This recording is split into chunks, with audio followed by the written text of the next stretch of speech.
All right, all right. What's up, man? It's Home Squad Sports here, episode 4. I'm going to be doing solo here. Gent's out of town. He was at the KC game, so he'll be able to come back later this week, tell us everything about that. But we're going to do a little review of the games we called and the NFL as well. So we'll go ahead and get right to it. Had a lot of good games this week, some good quarterback play in college.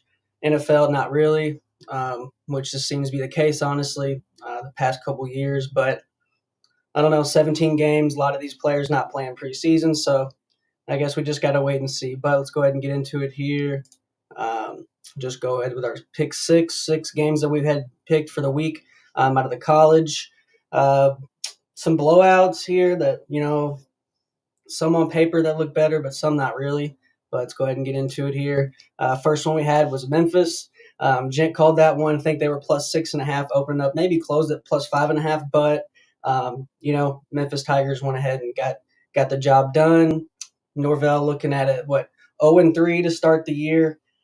Not good for the Seminoles. I don't know if he'll make it through the year. Him and Norvell might have a race to see who gets fired first, who's on vacation. But we'll see.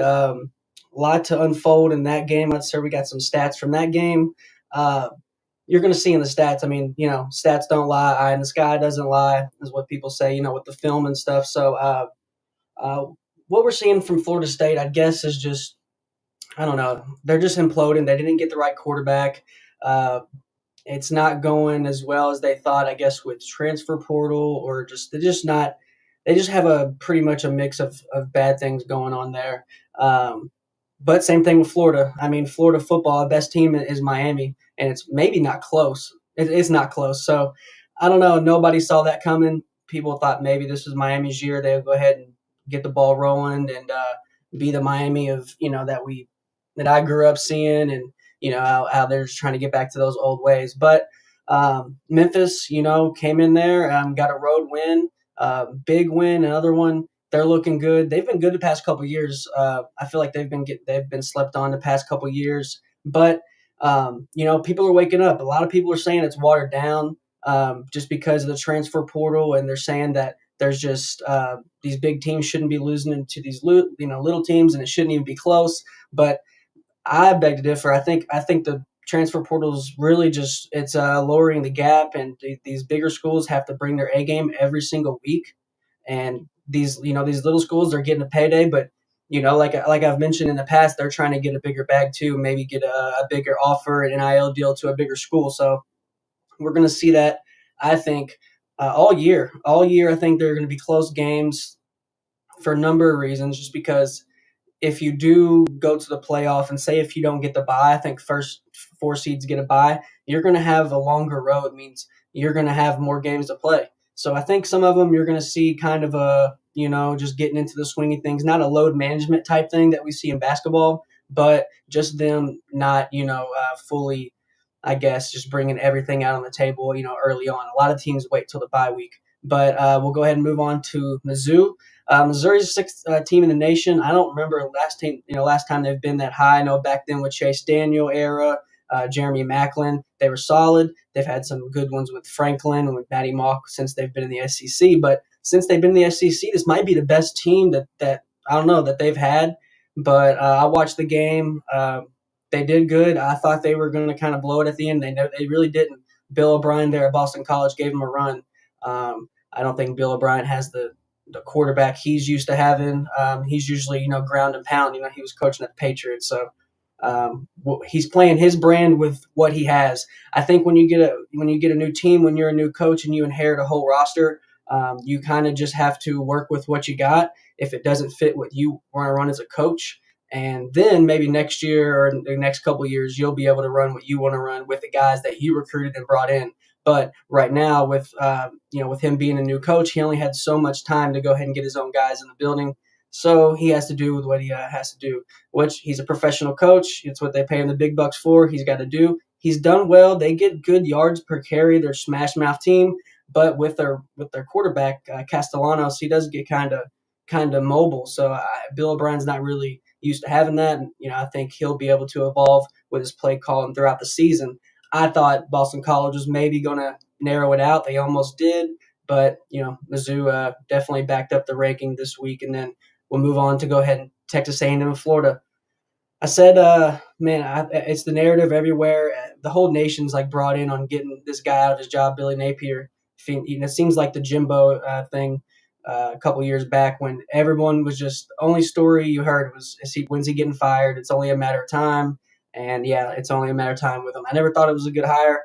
He just doesn't pass the eye test. I think those are just the few things that I'm able to kind of tell with football is just, quarterbacks and head coaches. It's one thing like the eye test tells a lot. Either got it or you don't. The guys either rally around you and, they want to run through a brick wall for you, or they don't. And they're there just, trying to get through the weeks. And it looks like what Billy Napier's got on his hands there in Florida. So I think he'll be gone by the end of the season, probably mid-season. But Texas A&M looked really good coming out. They only won by 13, but they were up.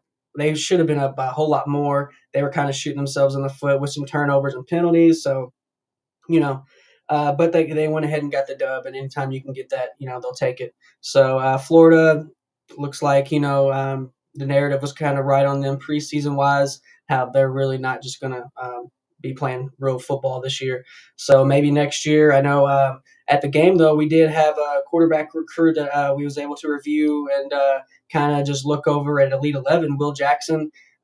He's only a sophomore, but he was a visitor at the game, and we'll have some more footage from that later in the week. Talked to him yesterday, and he was able to take in being a visitor and going on a visit in Gainesville. Obviously they didn't get the result they want, but like I said, that coach is going to be gone, and he's only a sophomore. So by the time he's ready to go to college ball, it'll be a whole new regime, and we may see Will Jackson and Florida. He has to kind of wait it out, which has kind of got to be a pain for him. I assume he just wants to know where he's going to go play in the next couple of years. But we'll move on from the Florida game. What we thought was going to happen there. We'll move on to IU. IU's looking good with James Madison kind of turnover there. They got a lot of the guys from James Madison that transferred over. UCLA with Deshaun Foster, first-year head coach. He's not looking that great, and their offense is just not doing what it needs to do to be successful, especially with being in a new conference. He's kind of got the chips stacked up against him. It looks like with UCLA, that's just a hard job. It looks good because it's UCLA, but it's hard to get people in them stands. A lot of people don't come out to those games. They're just not. It's just not a big football school. So yeah, IU came in there, smacked them in the mouth, and they kept on doing it. I think IU was only a 3-point or 7-point spread, 3 or 7, so it was one score. And obviously they handled them pretty easily there. IU's looking solid. I got to see them play their Western Illinois game. Now it was Western Illinois, but when you watch a good offense, you know what you see. You know a good offense when you see it. So they got a good offense. I said in the last last live we did. They're in the running for the number one quarterback in the nation, Julian Lewis. So we'll see if he goes there. If they keep winning, that'll probably be the easiest decision on his part, because they're getting dubs. So, and we'll move on from that game. We'll see if Deshaun Foster can get a dub next week. We'll do a full review in the next couple of days. Do another pick 6 for week 4. So got a lot on the table. I know this week's a lot of chalk games. It's looking like, but we'll review that later in the week. But the shootout of the night, that's what everyone was going to think. Next game here is Arizona State versus Texas State. Texas State looking solid. They were scoring a couple high-scoring games, even though they were playing some different opponents. I would say Arizona State, man, their offense is really consistent right now. I think every time you're just looking for them to switch it up and to for them to shoot themselves in the foot, and they haven't yet. So Sun Devils are looking good.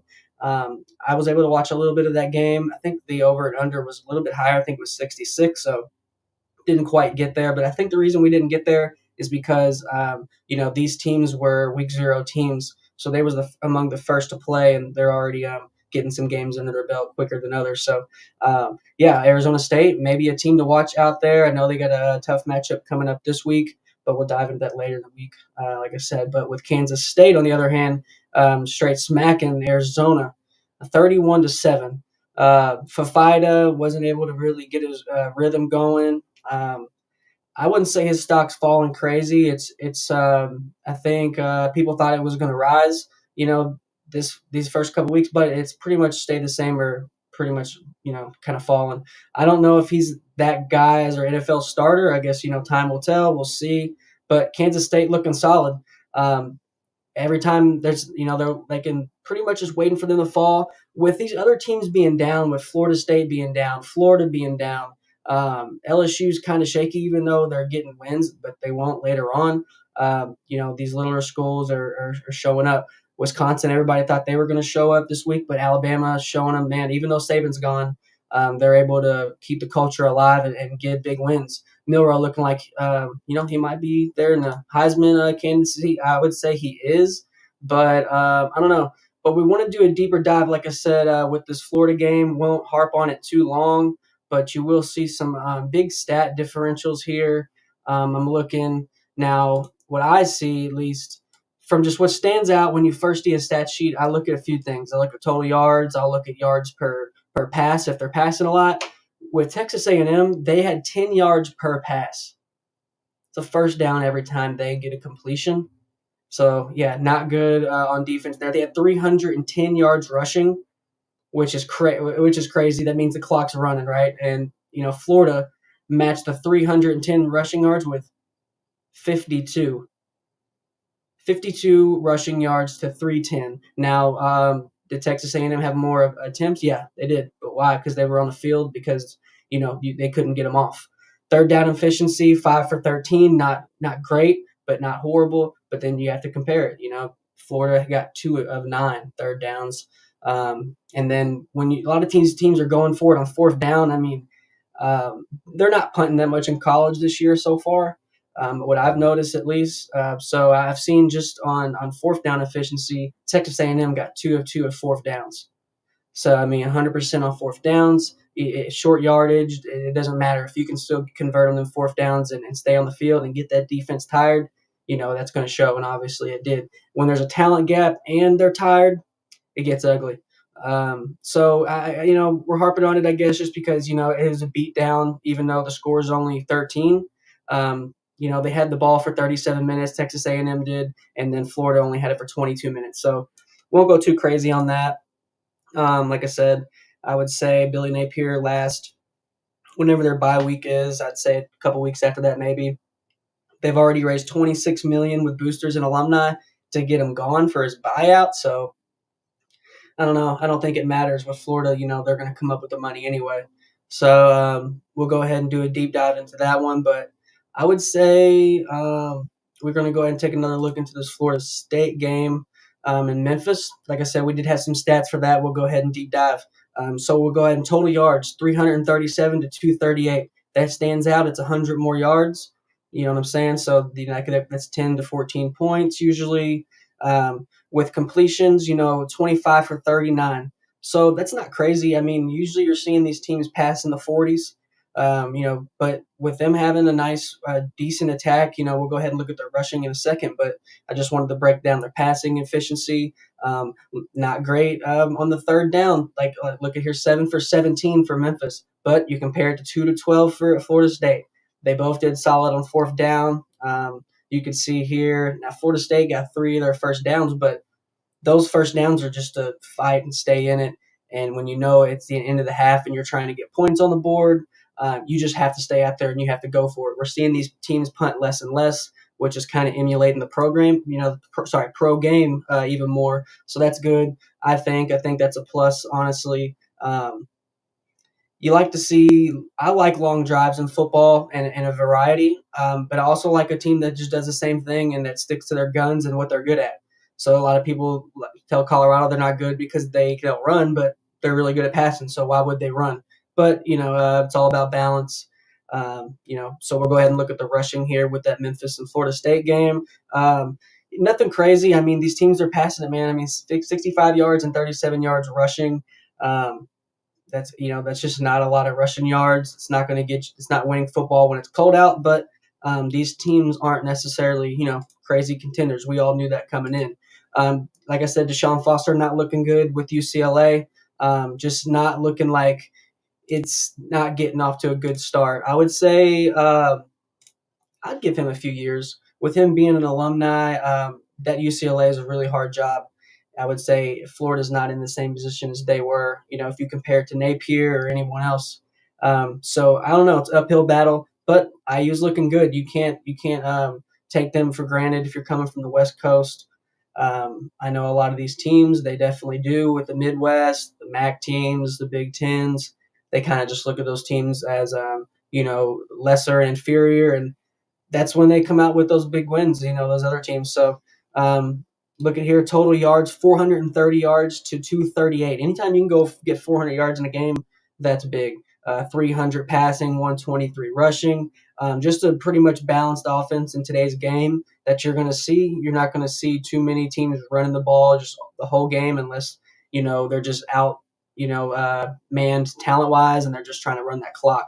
That's what we've seen earlier in the year. So, yeah, UCLA, I don't know. They'll have to get some recruits, maybe go in the portal. People think it's an easy fix with all the money out there, but I don't know. It's just not a big football culture. Kids that are wanting to get paid in college, they're also wanting to get paid pro, so they're just wanting to get ready for the pro game. And UCLA just hasn't been able to string it together these past couple weeks. But there is some other games that did want to kind of go over that weren't on our pick six and on the top six games. So we'll just take a look at them here really quick. UConn and Duke. Duke's looking really good. Malik Murphy there at quarterback. He's kind of bounced around, used the transfer portal to his advantage. Was at Florida, Cincinnati, and now at Duke. And he was at Texas too. So yeah, he's bounced around, man, and he's got some good scenery. But he's looking good. I can't say he's looking like he has in the past few years. He's looking better. UConn's better than they have been the last couple of years. I do like them this coming week in our review. It's a pick'em game with them. So I don't know. I like Duke and what they're doing. They're just looking really solid. I think they're not missing. I mean, they would like Riley Leonard again, but with him leaving, they haven't really skipped a beat too much. A lot that I kind of look at them as Kansas this year. Compare them not just because they're same conference, just because they were kind of trying to follow it back next year, see if they can do 2 years in a row of just being solid and kind of I think equal pressure on them. And it looks like Duke's going to have a better season for them at least as far as right now. But as for Georgia, UK, number one team in the nation. I live in Louisville here in Kentucky, so it was a big game pretty much everywhere around here. We was all looking at it. And the question was the Cats going to cover? Each time you look up UK, each time they have a big game, I think it's like always South Carolina or Georgia. So they always play those teams pretty good. Kentucky just played old school football. It was a defensive battle. Their offensive side of the ball didn't give them really too much any help. Their offensive line's not looking that great. Looked better this week than they did last week, though. But we're looking at a UK team here with Stoops, who's kind of got their branding, and I guess they've got their foot in with the SEC. They're not at the bottom. They're not at the top. But with 12 slots there with the playoffs, they could always sneak in. You never know. If you're kind of lower or just middle of the SEC, if you have a solid schedule, you put up a good fight, you may land in that 12th spot, 11th spot to get in there and it not be, like the past to where your season is just over and you just have to cry about being the SEC. So that's just kind of the double-edged sword about it. You get to say you play in the toughest conference there is, but you have to go around and play in that toughest conference, which is hard. So, yeah, Georgia, I don't really like Carson Beck, honestly. It's nothing really personal against him. I just don't think he's that great of a quarterback. Your game manager, kind of, they say he's just really accurate. I just don't think he just takes the reins as a leader. Not saying he's, not a leader, but just as of being a alpha dog guy that's going to go out there and put the game in his hands and take it and rally his guys around him. I just don't see it from him. Maybe it's he's more internal, but that stuff matters when you're not uberly talented, kind of like him. So he's just kind of a pocket guy. Reminds me a lot of Bryce Young. So yeah, reminds me a lot of Bryce Young, if that tells you anything. I don't think he's anything too special. So yeah, I mean, Georgia escaped. Didn't look like they were going to win there at the end, but they went ahead and drive the ball down and got the game-winning kick. So I don't know. We'll see. We'll see some more things, I guess, throughout the year with Georgia. I don't think they're going to win the national championship. I think Ole Miss or Ohio State is going to play Texas in the national championship. That's my pick right now. I think Ohio State's going to win. That was my preseason pick, but I think Ole Miss is looking really good. Lane Kiffin's trying to get Jackson Dart that Heisman, I think, and he's trying to pump up those numbers for that resume. Maybe go land him that bigger job, maybe at Florida, so he doesn't have to pray and wish on the transfer portal every year. Even though they got a loaded roster this year, they have to turn around and turn over that roster next year, and maybe that's not the best place to do it at there in Mississippi. So wouldn't doubt if he leaves there. But I will look at the Colorado game just for a little bit. Colorado State's not that great of a team. That's why I'm not going to look at it for a long time. I do like Shadur. I'm a big Shadur guy. He did show up again this year, and really have more weight on his shoulders than he did last year, which I didn't really think was possible. But he's not perfect. He's had his ups and had his downs, but he is looking like that pro quarterback that he's touted to be. Colorado, they're looking better on defense than they were last year. I got to give them credit. And it's just kind of a wait and see. They got a hard game with Baylor this week, and we'll see what they do. But that, I guess, we'll just wrap it up for college on the side of things. We'll go ahead and do a real quick review of NFL. It was not the greatest thing, week of NFL. I know all the money's in NFL. Everything is kind of up in the air with who's going to be the next guy. Young up and coming Burrow's always hurt. Lamar can't seem to get over the hump. There's a few things. There's storylines that's going on right now. But I'm going to look back at it here in a second. Going to take a quick break. Just give us a quick second, do a quick break, and then we'll do the week 2 rundown of NFL.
All right, all right. Had to get some water.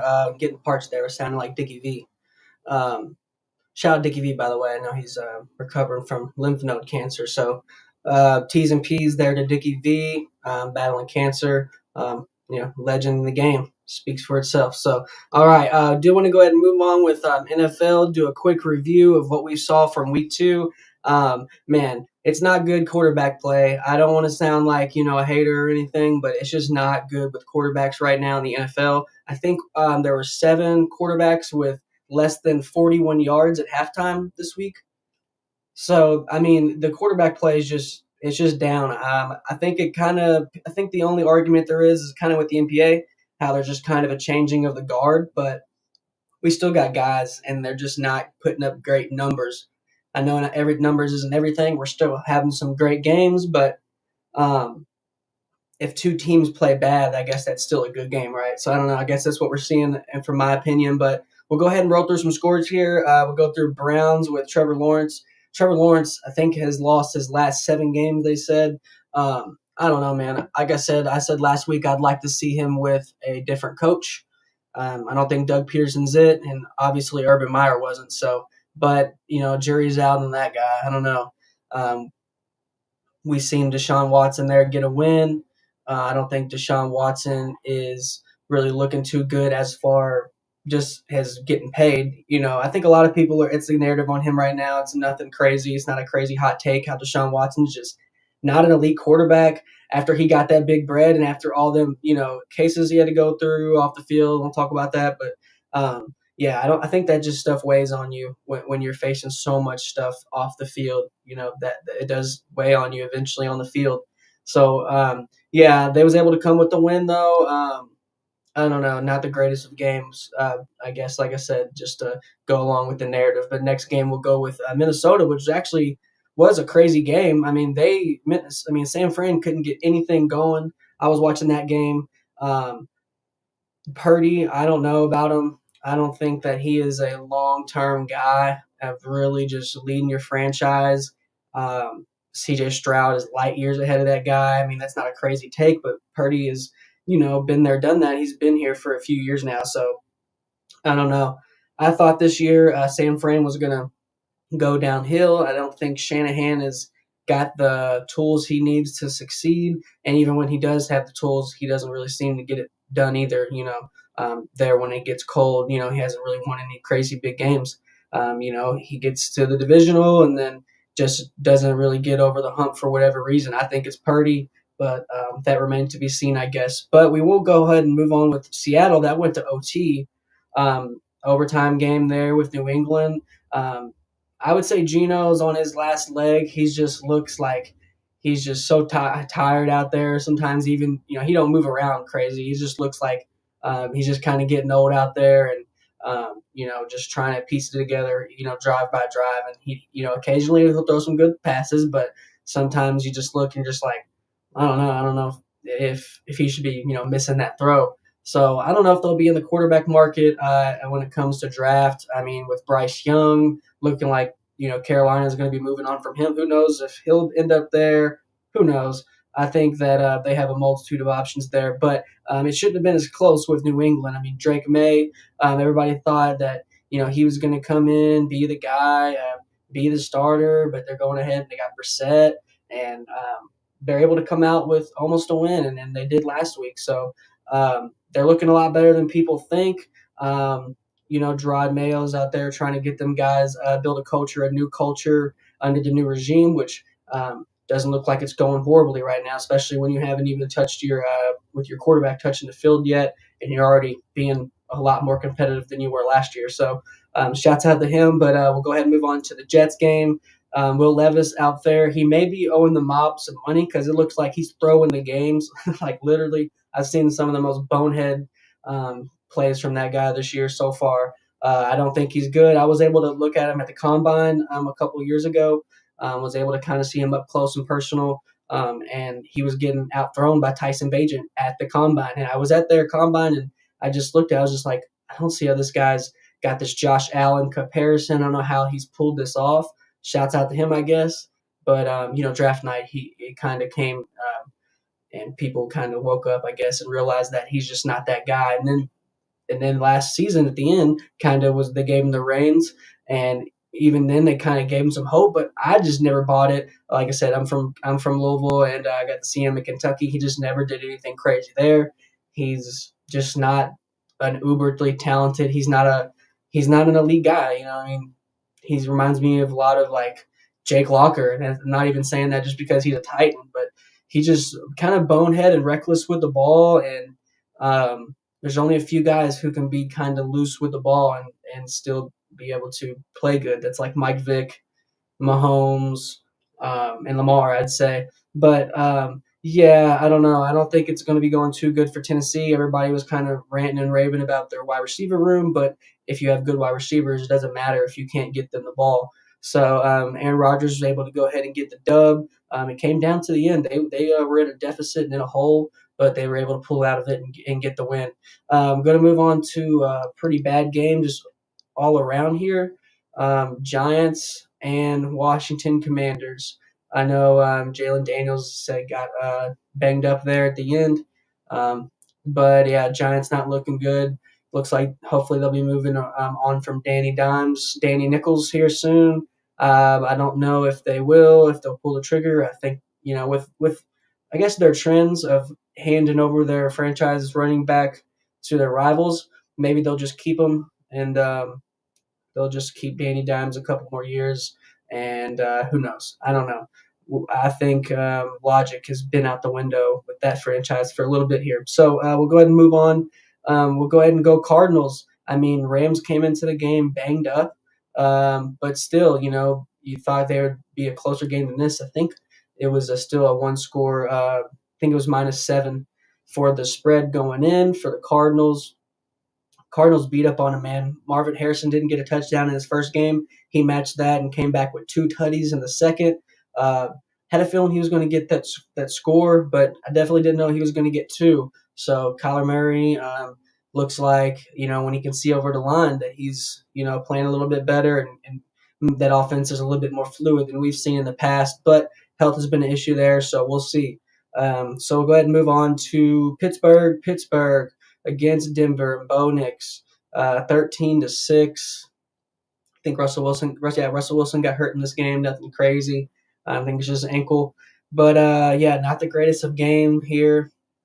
These scores are just not what you're looking for, man. Even on these scores that are getting a little bit more points, like the 41 with the Cardinals, and then you got the 23-20 in an overtime game with Seattle. I mean, they're just teams are not throwing up a lot of points. Um, and it's not even that even defensive either. It's weird.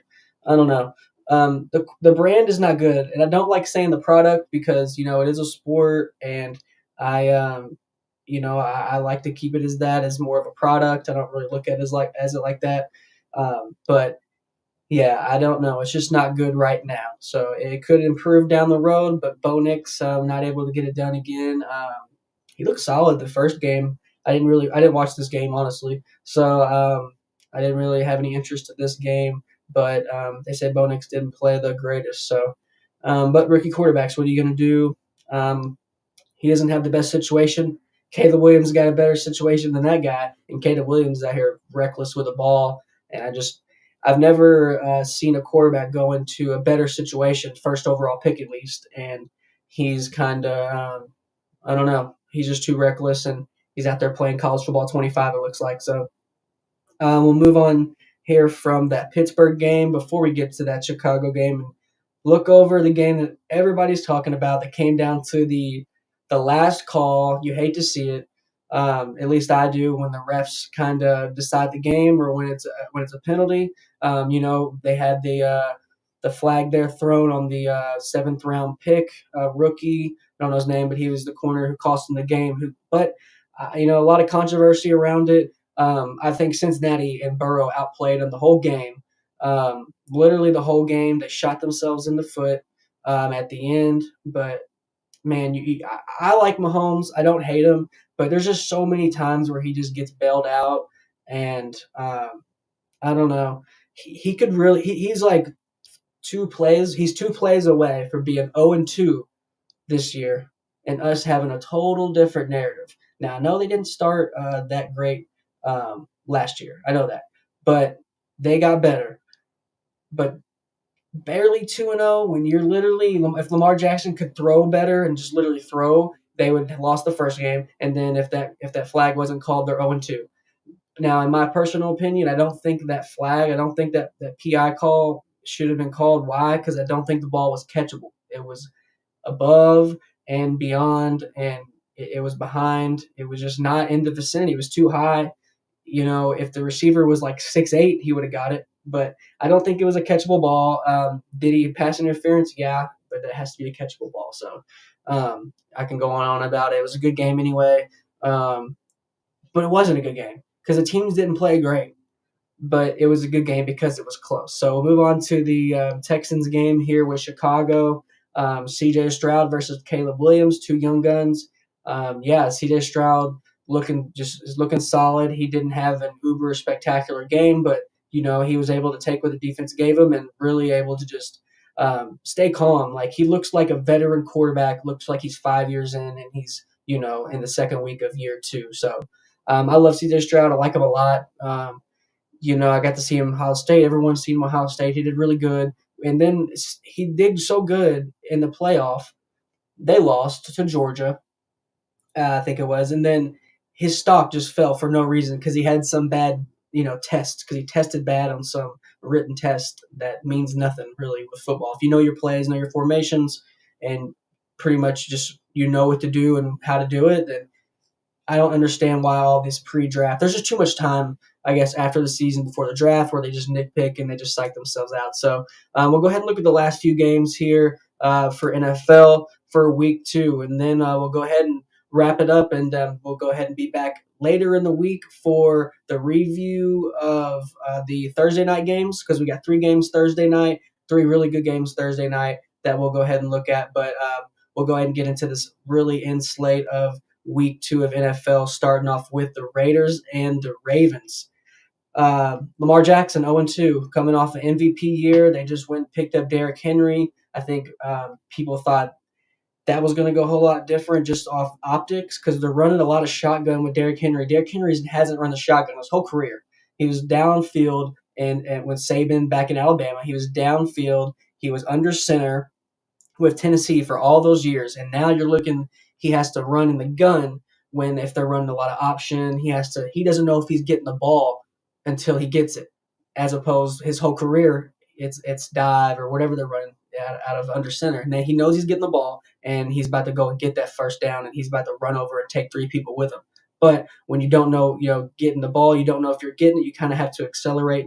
You have to change how you run. You have to adjust. So that's not an easy adjustment, especially when you're kind of in your last leg there, last few years of your career.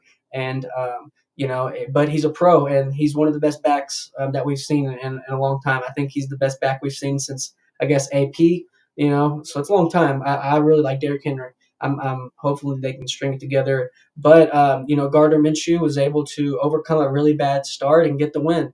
I would say week before with the Raiders, they had a kind of rough patch there off Max Crosby, kind of having some issues. But they were able to pull together the win next week, and they're looking good, better than people thought. They need a quarterback, so if you can win against the reigning MVP without a great quarterback, it's a good win. You take that. So we'll move on to the Chargers game. We'll talk about this for too long. If you didn't bet this game, you're a fool, or it's just maybe not legal in your state. It's the only 2 reasons that you shouldn't have bet that game because the spread was only 5 points. They win by 23. Game was over before it started. Bryce Young is benched after the game, just in 2 weeks into his year 2. So Panthers passed up on C.J. Stroud.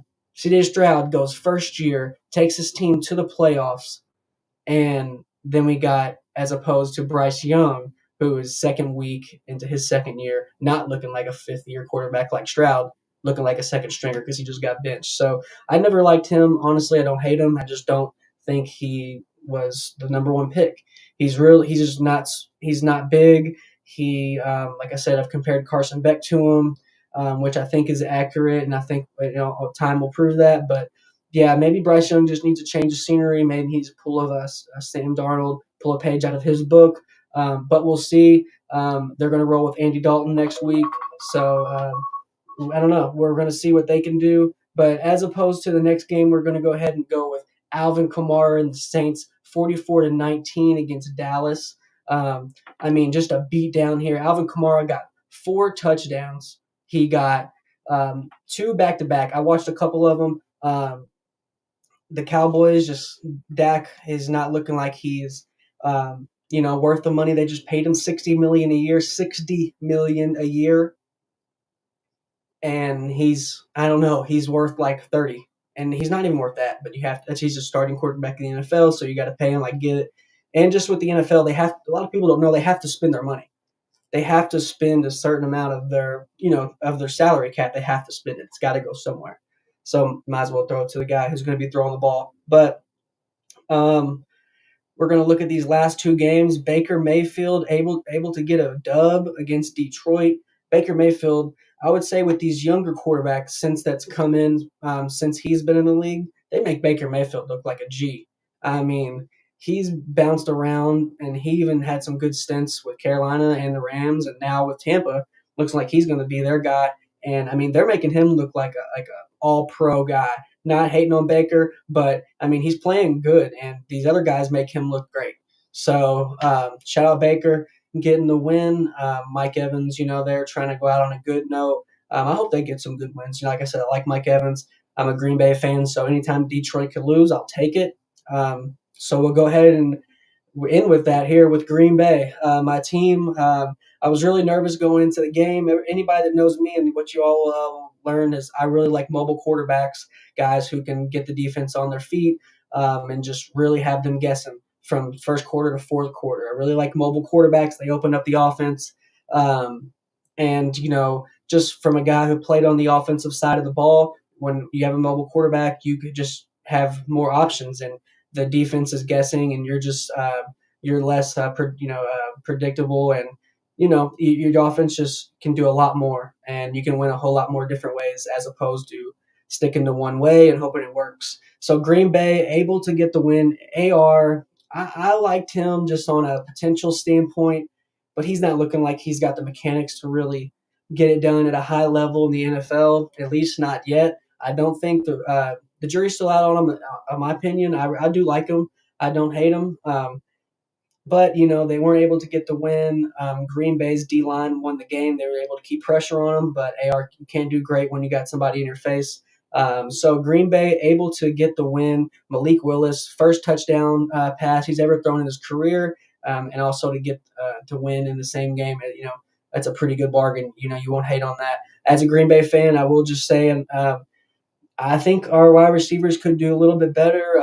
Christian Watson, I don't think he's lived up to the hype. I know he's been nicked up and banged up here a little bit, but honestly, I just think that uh, those North Dakota State guys, just with Trey Lance looking at him and just not playing crazy competition, that's shown. I feel like since he's been in the league, hopefully he gets better, and I think it's more of a mental thing with him because his physical traits are out the gym there, and they're off the charts.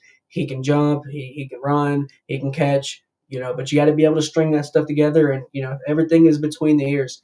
And I always say with football, it's the most physical game there is, but it's also more mental than it is physical. So if you're not right between the ears, you're just not going to produce at a high level.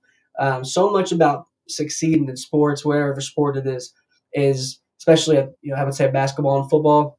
You have to have an insane and almost unreal amount of confidence in yourself to be able to succeed, and you have to have that. You have to have just insane confidence, and no moment can be too big. And if you're not right upstairs, if you're second guessing, if you are thinking maybe if the lights are too bright, then if your head's not working, your feet can't work. And vice versa. So I think Christian Watson could pull it together. Green Bay, we just need to get Jordan Love back on the field and play our brand of ball. Kicking is looking like it's going to be an issue again. But our linebackers have not been playing as good as I think they should. I love Quay Walker. He played good, but he does need some help. So yeah, we'll go ahead and see how it unfolds. That's the full slate for NFL at least. So like I said, we're going to have a full breakdown of college coming up this week. We'll do a Thursday game review Thursday night, and then we're going to do a Saturday preview. So we got a full loaded lineup here. I might be going live, I think. We'll probably go live Thursday. I think there's a couple Friday games. We might go Thursday, Friday night short stream, and then do a little bit longer of a stream Saturday morning before the games. So got a lot to cover here in the coming days, and this week's a full slate. Like I said, it's going to be a lot of chalk, I'd say.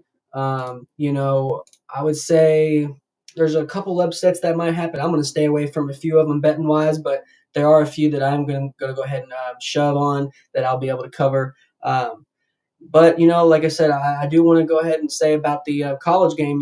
It's living up to the hype. USC's got a battle this week. I cannot wait to see what Miller Moss is going to do. So yeah, I'm really excited. I'll go ahead and about to end it there.